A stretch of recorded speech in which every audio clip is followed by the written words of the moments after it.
తండ్రి లేని బిడ్డని చెప్పి మమ్మల్ని పొడిచే అధికారం శక్తి ఇస్తామా మనం?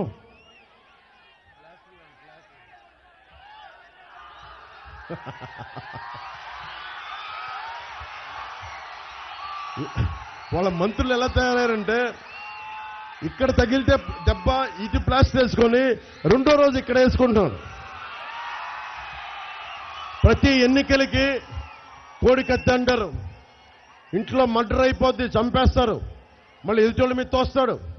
ఈరోజు కూర్చోబెట్టి మళ్ళీ ఎవరో రాయి కొట్టారండి, గులకరాయికి.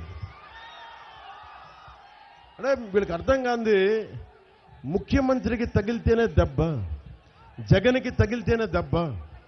సగటు భవన నిర్మాణ కార్మికులు ఆకలితో మలమలలాడి 39 మంది పైగా చనిపోయారు. ఆకలికి వాళ్ళు ఎవరితో చెప్పుకుంటారు?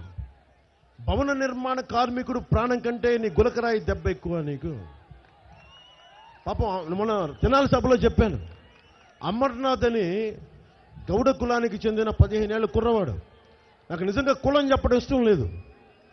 మానవ హక్కుల ప్రకారం ఎవరికి దెబ్బ తగిలినా, ఎవరికి జరిగినా తప్పే. ప్రాణం పోవడం ప్రాణమే. నేను మానవ హక్కులను చాలా బలంగా నమ్ముతాను. కానీ ఎవరైతే చంపారో వాళ్ళ అబ్బాయిని పెట్రోల్ వేసి కాల్ చేశారో, మళ్ళీ వాళ్ళు వారం రోజులు 15 రోజులు తిరక్కముందే రోడ్ల మీదకి వచ్చేసారు. రోడ్ల మీదకి వచ్చేసి తిరుగుతూ ఉన్నారు. తూర్పుగోదావరి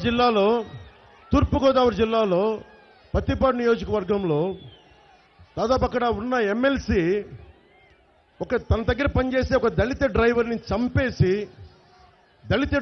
చంపేసి ఇంటికెళ్ళి డోర్ డెలివరీ చేశాడు.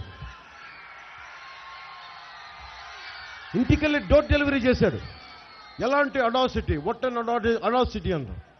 ఎంత అహంకారం అది, ఎంత పొగరు. అంటే చంపేసి నువ్వు డోర్ డెలివరీ చేసి ఏదైనా చెల్లిపోద్దా? అలాంటి వాడు ఇంకోసారి కావాలా మీకు ముఖ్యమంత్రిగా? అలాంటి ప్రభుత్వం కావాలా మీకు? కొట్టు సత్యనారాయణ ఇంకొకసారి తాడేపల్లిగూడెంకి ఎమ్మెల్యేగా కావాలా? మీరు ఒకసారి ఆలోచించుకోండి. ఈయన దేవాదాయ శాఖ మంత్రి కొట్టు సత్యనారాయణ. దేవాదాయ శాఖలో శ్రీశైలం మల్లికార్జునుడికి ప్రతి సంవత్సరం చేసే మహాకుంభాభిషేకం చేయలా. కొట్టు సత్యనారాయణ గారు, మీరు శ్రీశైలంలో మల్లికార్జునుడికి ఆనవాయితీగా జరగాల్సిన మహాకుంభాభిషేకం చేయలా. మీరు దేవాదాయ శాఖ మంత్రి 2 సార్లు వాయిదా వేశారు. మొన్న సంవత్సరం ఏ కారణం చెప్పాలో తెలియక ఎండలు ఎక్కువ ఉన్నాయని చెప్పారు.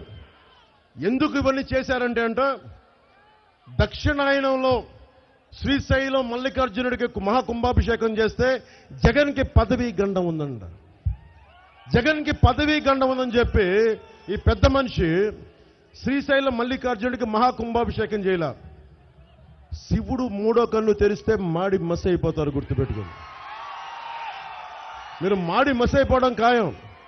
అరచేత్తో సూర్యుని ఆపగలరా? మీరెంత, మీ శక్తి ఎంత, మీ స్థాయి ఎంత? కొట్టు సత్యనారాయణ గారు, అది ఆచారాలని తుంగలో దొక్కకండి.